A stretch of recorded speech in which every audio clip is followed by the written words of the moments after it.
దర్శనం 2 నిమిషాలు కూర్చొని చూడండి ఎలా ఉంటుందో పరిస్థితి. అక్క మహాదేవ్ అమ్మవారు అంటే ఈవిడేనండి. ఈవిడ కర్ణాటకలోని శివమొగ్గ డిస్టిక్ ఉడతాడని చిన్న విలేజ్లో జన్మించింది. వీళ్ళ తల్లిదండ్రుల పేరు నిర్మలా శెట్టి, సుమతి. వీళ్ళు వీరశైవ మతస్థులు.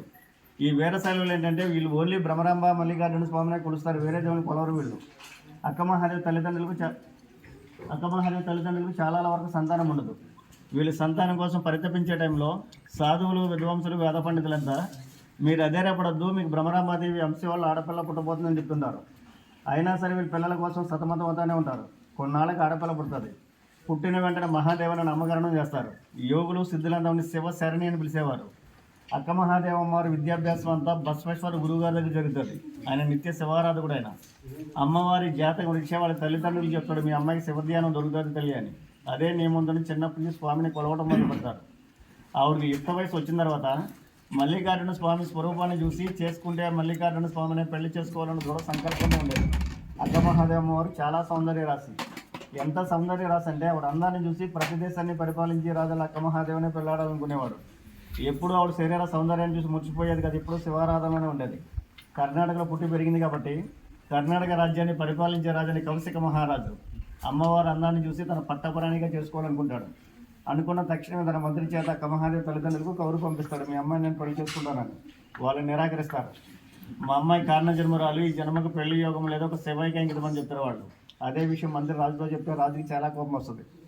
ఏంటి వీళ్ళు నా రాజ్యంలో బతుకుతూ నేను పెళ్ళాడదామని నిరాకరిస్తున్నారు, బలవంతంగా సరే అక్క మహాదేవిని తీసుకురండి, నేను రాక్షస వివాహం మాట్లాడని చెప్పి రాజుభటులు పంపిస్తాడు. రాజుభటులు వచ్చినప్పుడు అక్క మహాదేవి తల్లిదండ్రులు బాధపడుతూ ఉంటారు. ఏంటి మా అమ్మాయి జీవితం రాజు చెరలో మగ్గిపోవాల్సిందేనా, మా అమ్మాయి కంటూ శివధ్యానం దొరకదా అని. తల్లిదండ్రుల బాధ చూడలేక అక్క మహాదేవ రాజుగారి దగ్గరికి వెళ్తుంది. వెళ్ళి రాజా మనం పెళ్లి చేసుకుందాం, కాకపోతే నువ్వు 3 షరతులకి అంగీకరిస్తే నేను నిన్ను పెళ్ళాడతానంటది. అమ్మవారు అందానికి దాసుడే ఏ షరతుకైనా అంగీకరిస్తానంటాడు. ఫస్ట్ షరతుగా మత మార్పిడి విధానానికి అంగీకరించమని అడుగుతుంది. ఆయన జైన మతస్థుడు, వీళ్ళు వీరశైలవులు.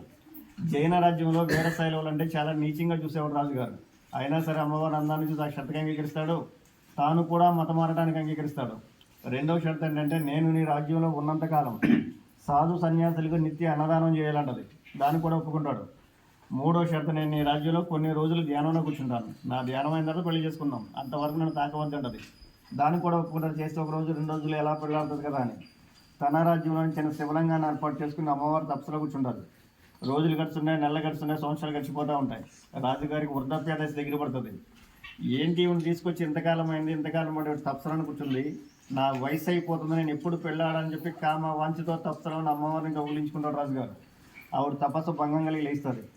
రాజా నేను ఇంతకాలం బట్టి నీ రాజ్యంలో తపస్సు చేస్తున్నాను, నా భక్తిని నువ్వు గమనించలేదు, నీకు కావాల్సిందేంటి, ఈ దృశ్యమైన ఈ శరీరమే కదా, వచ్చి అనుభవించమని చెప్పి తన వస్త్రంలో తానుగా ఒక్కొక్కటి తీసి రాజుగారి ముందు దిగంబరగా నిలబడుతుంది. ఆ దిగంబరగా నిలబడ్డప్పుడు తల వెంట్రుకలే వస్త్రాలుగా ఏర్పడతాయి. ఇది నల్ల డ్రెస్ కదా, అమ్మవారు దిగంబర తల వెంట్రుకలే ఉంటే నిండా. అప్పుడు ఆవిడలో జైన తీర్థంతుల వారు కనబడతారు. రాజుగారికి మోకాళ్ళ మీద పడతాడు.